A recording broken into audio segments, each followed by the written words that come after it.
et Mishnah Yud Aleph. Dans cette Mishnah, nous allons étudier des sortes de Havatouma, c'est-à-dire des sources de Touma qui sont Havatouma, et nous allons les comparer avec d'autres sources de Havatouma pour voir entre elles les différences. C'est une petite Mishnah, mais il y a assez de connaissances. Une grande partie de ces connaissances, nous les avons déjà étudiées, donc ça va être une Chazara, et une infime partie, ça sera une nouveauté pour la Mishnah Yud Aleph. Je prends dans les mots. Baal Keri. Baal Keri, c'est une personne qui a eu une sortie de Shirvat Zera. C'est-à-dire qu'il y a du Zera, de la semence, que je vais dire seulement Zera ou Keri, je ne vais plus retraduire, qui est sortie de cette personne-là. Nous avons étudié dans la Mishnah précédente que la semence en elle-même, elle a un statut de Touma, Av Atuma. La personne qui, par elle, est sortie ce Keri-là, elle est Rishon. Pourquoi cela? Du fait que la semence, elle est Avatuma. Quand elle est sortie, elle a automatiquement touché le corps de la personne, et donc la personne, elle est devenue Rishon, la Touma. Ça, c'est un Baal Keri, c'est-à-dire c'est le propriétaire du Keri, puisque c'est sorti de lui. Mais en fait, nous dit le Rambam, il n'y a pas de différence si une autre personne qui touche le Zera, mais qu'elle n'est pas sortie de lui, ben lui aussi sera Rishon la Touma. Grâce au même principe que le Zera en lui-même, la semence en elle-même, elle a un statut de Av Atuma. Donc toute personne qui la touche, donc la personne qui s'est sortie de elle, automatiquement elle a touché au moment de la sortie, alors que la personne qui va la toucher, qui n'est pas sortie de elle, elle sera également tamée Rishon la Touma, du fait que les deux, ils ont eu un toucher avec une source de Touma qui est Avatuma. Ce qui est intéressant de constater, c'est que le Zav, par exemple, le Zav, il a eu également un écoulement. Donc c'est une maladie, certes, mais c'est un écoulement qui est sorti, qui ressemble à peu près au Zera, qui est sorti du même endroit, et pourtant, c'est différent. Nous venons d'étudier qu'une sortie de Zera, ça fait que la personne, elle devient Rishon la Touma, alors qu'une sortie, un écoulement de Zav, ça fait que la personne en elle-même, elle est Av Atuma. C'est une différence qu'il y a entre Baal Keri et Baal Zav. Nous allons comparer dans la Mishnah le Baal Keri, qui est Rishon Latouma, comme une personne qui a touché un reptile. Par exemple, il a touché une tortue qui faisait partie des 8 reptiles qui sont énumérés dans la Torah, une tortue morte. Elle a un statut de source de Touma, Avatuma. Une personne qui va la toucher, elle va être Rishon la Touma. Donc la même chose, une personne qui va sortir de son corps du Keri, eh ben, il va être également Rishon la Touma. C'est la comparaison que l'on fait, juste pour savoir leur degré de Touma. Encore une fois dans les mots, Baal Keri, Kemaga, Sheretz. Il faut savoir également, avant d'avancer dans la deuxième partie de la Mishnah, qu'un Baal Keri, qui est Rishon Latouma, eh ben, il a des mobilités réduites. Il ne peut pas se promener dans tout le périmètre de Yerushalayim. C'est-à-dire que dans le Machane Israël, qui est en fait tout Eret Israël et Yerushalayim, même s'il est Rishon Latouma, il peut se promener là-bas, il n'a pas d'interdiction d'accès. Par contre, le Machane Levia, qui est le Harabaït, le mont du Temple, et le Machane Shechina, qui est encore plus à l'intérieur, c'est la Hazara du Beth Amikdash. Dans ces deux périmètres-là, le Baal Keri, il n'a pas le droit de rentrer tant qu'il est tamé. Donc on récapitule, un Baal Keri, il peut être dans Eret Israël Yerushalayim, ce qui s'appelle Machane Israël, mais il n'a pas le droit d'être dans Machane Levia, dans le Harabaït, ni dans le Machane Shechina, la Hazara du Beth Amikdash. Jusqu'à quand? Jusqu'à qu'il devient Tahor. Quand est-ce qu'un Baal Keri devient Tahor? C'est simple, il suffit qu'il va le jour même où il a eu cette sortie de Zera, il aille au mikvé et il attend la tombée de la nuit pour être entièrement Tahor. Du fait qu'il est que Rishon Latouma, donc sa Tahara, elle est simplifiée, elle est facile. Avançons dans la Mishnah. Ou Voel Nida. Voel Nida, c'est une personne qui a eu une relation avec sa femme lorsqu'elle n'était pas Théora, lorsqu'elle était Nida. Nous savons tous que la Nida en elle-même, elle a un statut de Avatuma. C'est une des copines du Zav d'ailleurs, parce qu'on a dit il y a tout le temps le Zav et ses amis. Le Zav, la Zava, la Nida, donc la femme qui a ses règles qui n'est pas encore Théora, et la Yoledet, la femme qui a accouché et qui n'est pas encore devenue Théora, ainsi que le Metzora et sa femme si elle est Metzoraat. Toutes ces personnes-là, ils ont un statut de Av Atuma. Donc nous n'avons pas le droit de les toucher, puisque celui qui les touche, il va devenir Rishon Latuma, et au moment du contact, il va être comme Avatuma, comme nous l'avons étudié. Cette personne-là, qui s'appelle Boel Nida, il a eu une relation avec sa femme. Donc automatiquement, il a touché, et bien plus loin que cela. Quel est son statut au niveau de la halakha? C'est sûr qu'il est tamé. Il est tamé comme quoi? Il est comme sa femme qui a Atuma, la Nida, elle est Avatuma, ou non, il va être Rishon Latuma. Ben réponse, un Boel Nida, il est Rishon Latuma. Dans les mots de la Mishnah, ou Boel Nida, Kit Memet, il est considéré comme un Tamémet. Nous avons étudié, c'est quoi un Tamémet? Un Tamémet, c'est une personne qui est Tahor, qui a touché un Met. Alors dans la pyramide des Tumot, nous savons que le Met, c'est le summum. Le Met, il est Avi Avot Atuma. Donc une personne qui va toucher le Met, elle va descendre d'un degré, elle va être Av Atuma. Donc la même chose, je rectifie. Un homme qui a eu une relation avec sa femme qui est Nida, eh ben il va devenir Av Atuma, dans les mots, ou Boel Nida, Kit Memet.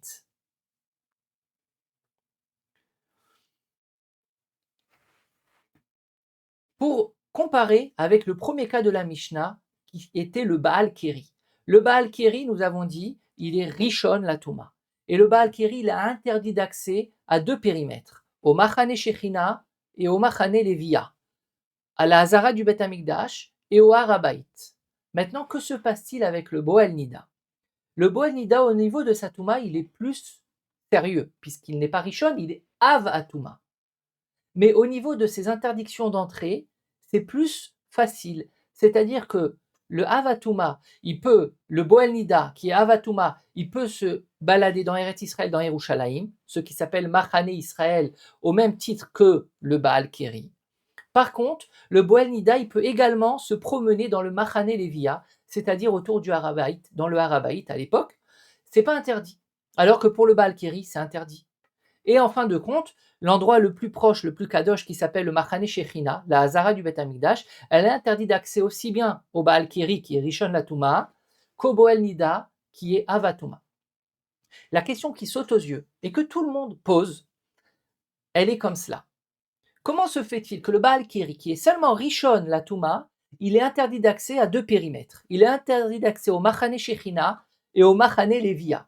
Alors que le Boel Nida, qui lui est Avatuma, qui est beaucoup plus Ramour, il est interdit d'accès seulement au Machane Shechina et non au Machane Levia. Ça aurait dû être l'inverse si on se focalise en fonction du degré de Touma. Donc que se passe-t-il? Deuxième question que l'on pourrait poser, c'est qu'une personne qui est Boel Nida, donc qui a eu une relation avec une femme, sa femme qui est Nida, qui a un interdit, Minatora, automatiquement, il est également Baal Keri, parce que logiquement, il a eu aussi une sortie de Zera. Donc, on va faire là un 2 en 1. Un Boel Nida, il est également Baal Keri. Et qu'est-ce qu'on vient d'étudier? Qu'un Baal Keri, il est interdit d'accès aussi bien au niveau du Machane Shechina qu'au niveau du Machane Levia. Donc, ce Boel Nida, qui est censé être également Baal Keri, puisque c'est 2 en 1, ça va ensemble, pourquoi il est interdit d'accès seulement au Machane Shechina et non au Machane Levia? Ça vient renforcer la She'ela. Alors à ces questions-là, j'ai vu dans les Mefarshim deux réponses. La première réponse, elle est donnée par le Melechet Shelomo. Le Melechet Shelomo, il nous dit comme cela, qu'un Boel Nida, le fait d'avoir une relation avec une Nida, c'est pas obligatoire qu'il y ait une sortie de Zera. Ça suffit qu'il y ait une pénétration sans sortie de Zera. Donc notre bonhomme qui a fait une Avera, qui a été Boel Nida, il est maintenant Avatuma, sans pour autant être Baal Keri. Parce que d'après le Melechet Shlomo, c'est pas obligé qu'il y ait une sortie de Zera pour être Boel une Nida. Ça suffit d'avoir une relation sans sortie.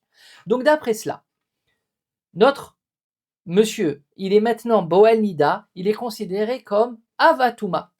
Pourquoi Béhémet, il est comme Avatuma? Pourquoi on lui donne une khumra si forte que cela?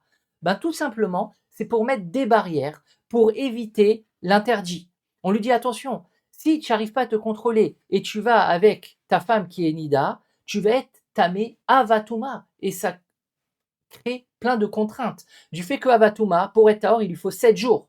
Alors que s'il était seulement Rishon, ça lui aurait suffi une journée. Donc en fait, ça lui met des barrières. Tout ce qu'on le considère comme Avatouma, c'est seulement au niveau de sa femme pour qu'il ait des restrictions. Mais c'est pas pour autant qu'on va lui interdire, nous dit le Melechet Shlomo, de rentrer dans le Machane Lévia. Parce qu'à la base, il n'est pas censé être Avatouma. Il est censé descendre d'un degré. Sa femme, elle est Avatouma, c'est Nida. Lui, s'il est Boel Nida, il devrait être Rishon Latouma. Tout ce qu'on dit qu'il est Avatouma, c'est seulement pour lui créer des barrières au niveau de la relation homme-femme, mais pas au niveau de ce qui se passe autour. C'est la raison pour laquelle il est permis d'accès au Machane Lévia, alors que le Baal Kiri, lui, il est interdit d'accès au Machane Lévia. Ça, c'est la première explication qui est donnée pour comprendre cela. La deuxième explication, c'est le Mishnah Acharona. Le Mishnah Acharona, lui, il va séquencer ce qui s'est passé. Il nous dit qu'en fait, un Boel Nida, généralement, ça va, puisque c'est une relation, ça va avec une sortie de Keri, une sortie de Zera. Donc on ne peut pas dire que c'est une E'ara Be'alma sans Yetziat Zera. Ça va ensemble. Si ça va ensemble, il y a la question. Pourquoi le Boel Nida, il est permis d'accès au Machane Lévia? Pourtant, il est également Baal Keri, et un Baal Keri, il est interdit d'accès au Machane Lévia. Réponse, effectivement, il est interdit d'accès. Tout ce qu'on a dit qu'il est permis d'accès, souvenez-vous, un Boel Nida, il est comme Avatouma, donc il lui faut 7 jours de Tahara. Eh bien, il nous dit le Mishnah Acharona. Le premier jour, il est Boel Nida, il est également Baal Kiri. Donc il est Avatouma et également Rishon Latouma. Pour se défaire du statut de Baal Kiri, ça lui suffit, on a dit, d'aller au mikvé et d'attendre la tombée de la nuit. Donc c'est vrai, nous dit le Mishnah Acharona, le premier jour des 7 jours de Tahara, il n'est pas seulement Boel Nida, il est également Baal Kiri. Donc il n'est pas seulement interdit d'accès au Machane Shechina, il est également interdit d'accès au Machane Lévia, comme un Baal Kiri. Tout ce qu'on dit qu'un Boel Nida, il est interdit d'accès seulement au Machane Shechina et non au Machane Lévia, c'est seulement à partir du 2e jour jusqu'au 7e jour. Pourquoi? Parce que le premier jour, il s'est trempé au mikvé, il a attendu la tombée de la nuit, donc automatiquement, il n'est plus Tamé Rishon Latouma à cause d'une sortie de Zera, Baal Kiri. Il n'est plus Baal Kiri. Maintenant, il est que Boel Nida jusqu'à la fin des 7 jours. Donc, il est encore Avatouma 6 jours. Pendant ces 6 jours-là, qu'il n'est plus Baal Kiri, il est seulement Boel Nida, il est seulement Avatouma sans être le Rishon Latouma de Baal Kiri. Là, il aura un interdit d'accès seulement au Machane Shechina et non au Machane Lévia. Et comme ça, il n'y a plus de questions et tout rentre dans l'ordre. Passons à présent à la deuxième partie de la Mishnah.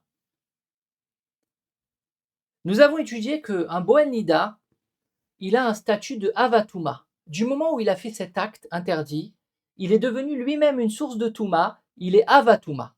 Et il est considéré, dans les mots, ou Boel Nida kit Memet, il est considéré comme un Tamémet. Un Tamémet, c'est une personne qui a touché un mort. Le mort, il est Avi Avotatouma, cette personne qui l'a touché, elle descend d'un degré, elle est Avatouma. Donc un Boel Nida, il est Avatouma, comme un Tamémet, qui est également Avatouma. Alors sur le papier, ils ont l'air ex aequo, les deux ils sont Avatouma. C'est pour ça que la Mishnah vient nous dire, il y a quand même une différence entre les deux. Dans les mots, et là, chez Chamour Mimenu, Boel Nida, le Boel Nida il est plus important que le Tamémet. Chez Oumetame Mishkav ou Moshav, Tuma Kala, l'Etame Ochalin ou Mashkin. Le Boel Nida, donc qui est Avatouma, s'il va s'asseoir sur une chaise ou il va s'allonger sur un lit qui est fait pour être assis ou est allongé, bien entendu, sans toucher et sans bouger la chaise, parce que s'il la touche ou il la bouge, et ben déjà la touma elle va passer à travers ce flux-là, à travers cette action de toucher et de bouger. Mais nous on veut se focaliser seulement sur le fait d'être assis sur une chaise. Donc disons c'est une chaise qui est assez lourde que quand on s'assoit elle bouge pas. Et en plus de cela, elle a un écran entre la personne et la chaise. Par exemple, elle est recouverte d'un sachet plastique. Donc quand il va s'asseoir, il ne va pas toucher la chaise. Qu'est-ce qui se passe lorsqu'un Boel Nida qui a Avatouma, il s'assoit sur cette chaise-là? Eh bien, cette chaise, elle va devenir Rishon Latouma. Donc, si cette chaise, elle est Rishon Latouma, à son tour, elle peut faire Sheni. C'est-à-dire que si on va passer par la suite un aliment sur la chaise, il va y avoir un contact, c'est-à-dire on va enlever ce sachet en plastique. Il va y avoir un contact entre l'aliment et la chaise. Puisque la chaise, elle est richonne, l'aliment, il va devenir chéni. Donc en tout cas, ce qui nous concerne, c'est que le Boal Nida qui est Avatuma, qui va s'asseoir sur une chaise sans la toucher, sans la bouger, le fait même d'être assis dessus, eh ben la chaise, elle va descendre de niveau, elle va être contaminée, elle va être richonne, la Touma. Alors que un tamémet, c'est-à-dire une personne qui a touché un met et qui maintenant avatuma, qui va s'asseoir sur une chaise sans la toucher, sans la bouger, le fait même d'être assis n'est pas une transmission de touma pour un tamémet, c'est-à-dire que la chaise, elle va rester taor. C'est ce que nous enseigne la Mishnah. Aussi bien le Boal Nida que le tamémet, ils sont avatuma, mais pour la manière de transmission de touma, qui est le fait de s'asseoir sur une chaise, le mishkav ou le moshav, le Boal Nida, il va faire descendre d'un degré la chaise et elle va devenir Rishon la Touma, alors que le Tamémet, ça ne va rien faire à la chaise. La chaise, elle va rester Tahor. Et bien entendu, il ne faut pas oublier le Zav, la Zava, la Nida elle-même, qui est Avatouma. Si elle va s'asseoir sur la chaise sans la toucher, sans la bouger, seulement le fait d'être assis, elle va rendre la chaise Avatouma comme elle-même. C'est ce qui s'appelle Tumat Mishkav ou Moshav. Alors pour conclure, on récapitule les 3 degrés, les 3 sortes de personnes qui vont s'asseoir sur une chaise sans la toucher, sans la bouger. Qu'est-ce qui va se passer à cette chaise-là? Si c'est une Ida qui s'assoit sur cette chaise, eh ben il va y avoir Tumat Mishkav ou Moshav. La chaise, elle va être Avatuma au même niveau que la femme Nida, ou le Zav, ou la Zava, ou la Yoledet, ou le Metzora, bien entendu. Si maintenant, sur cette chaise, il va y avoir un Boel Nida, donc un homme qui a été Boel Nida, qui est lui-même Avatuma, qui va s'asseoir sur cette chaise, sans la toucher, sans la bouger, le fait même d'être assis, va créer que la chaise, elle va être 8 méa, mais avec un degré inférieur. Elle va être Rishon Latuma. Et pour conclure, s'il y a un Tamémet, donc une personne qui a Avatuma, du fait qu'il a touché un maître qui était lui Aviavot Atuma, qui va s'asseoir sur cette chaise sans la toucher, sans la bouger, juste le fait de s'asseoir, eh ben, ça ne va pas être un moyen de transmission de Touma, et la chaise, elle va rester Théora. Voilà pour la Mishnah Yud Aleph.